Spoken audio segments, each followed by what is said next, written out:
Friends, आज हम पढ़ेंगे वर्कशीट नंबर 42 साइंस की। आज की हमारी वीडियो में force and law of motion है और ये कौन से मोशन के ऊपर है? थर्ड लॉ के ऊपर है और law of conservation of momentum. ठीक है। जिज्ञासा दीदी, why does gun recoil in back direction when a bullet is fired from it? जो बंदूक होती है, गन होती है, वापस पीछे की तरफ क्यों आती है जब उसमें से बुलेट फायर्ड होती है? तो इसमें क्या दीदी बताती है, ज्ञान this can be easily explain by the law of conservation of movement. ये कैसे हम बता सकते हैं? लॉ ऑफ कंजर्वेशन जो मूवमेंट है उसके हिसाब से हम इजिली बता सकते हैं, which is based on the Newton third law of motion, जो कि न्यूटन के थर्ड लॉ ऑफ मोशन पे बेस्ड है। According to the law, the sum of momentum of the two object before collision is equal to the sum of momentum after the collision provided there is no external unbalanced force acting on them। इसका मतलब क्या है? सम of momentum, momentum के सम किसी भी दो चीज को कोलाइड होने से पहले और कोलाइड होने के बाद उनके अंदर जो सम ऑफ मोमेंटम होता है वो क्या होता है? इक्वल रहता है, जब तक उसके ऊपर कोई भी अनबैलेंस जो फोर्स है वो काम नहीं करता। And the total momentum of the two objects are is unchanged और conserved by the collision. Collision से पहले और कॉलिजन के बाद जो टोटल मोमेंटम होता है किसी भी टू ऑब्जेक्ट वो चेंज नहीं होता। ठीक है, ये लॉ है। As per this law, before firing the gun the bullet as is rest. Fire करने से पहले क्या होती है? जो बुलेट होती है यानी गोली जो होती है रेस्ट पे होती है। Therefore the total momentum of this system is zero.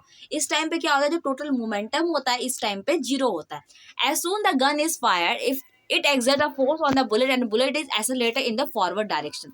जब गन को फायर किया जाता है तो क्या होता है? बुलेट के ऊपर एक फोर्स एक्सर्ट होता है, तो वो फोर्स के कारण क्या होता है? बंदूक की जो गोली है वो आगे की तरफ जाती है और जो बंदूक है वो पीछे की ओर जाती है। ठीक है, तो इस टाइम पे क्या होता है कि दोनों का जो फोर्स है वो रिमेन जीरो रहता है और कंजर्व्ड रहता है। ठीक है, आगे पढ़ते हैं। Equation for the law of conservation of momentum. Suppose two ball A and B, दो बॉल है ए और बी। यहाँ पे आपको इमेज दिखाया हुआ है, देखिए ये इमेज आपको दिख रही है।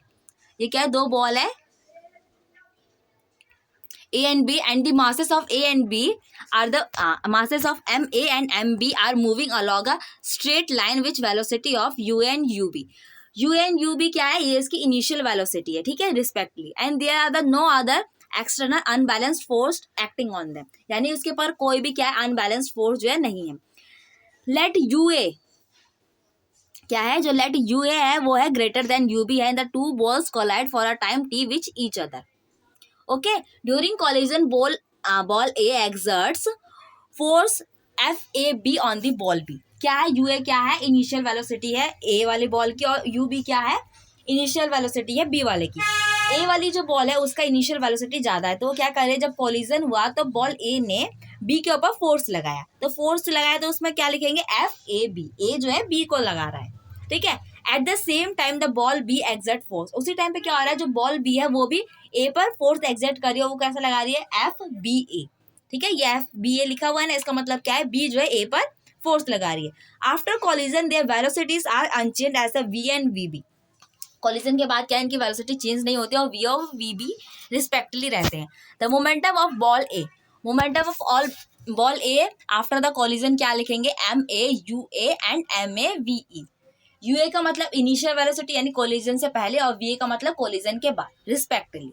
ठीक है, यहाँ दिखा हुआ है कोलिजन से पहले उसकी वेलोसिटी क्या है? UA है, और कोलिजन के बाद क्या है? VA है।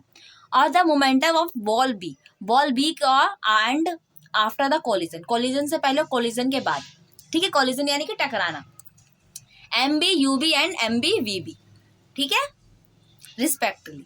The rate of change of momentum of ball during the collision. जो क्या होता है कि जो मोमेंटम में जो चेंज आया कोलिजन के दौरान, तो उसे क्या कहेंगे? Force, action force FAB equals to MA VA minus UA upon में T। यानी कि फाइनल वेलोसिटी से इनिशियल वेलोसिटी को माइनस करेंगे और अपॉन में T रखेंगे, कितने टाइम पे आके चेंजेस आए। ठीक है, similarly the rate of change of momentum of a ball B during collision, reaction force, पहले एक्शन लगा, अब रिएक्शन फोर्स क्या होगा? FBA। ए वाले के लिए क्या है?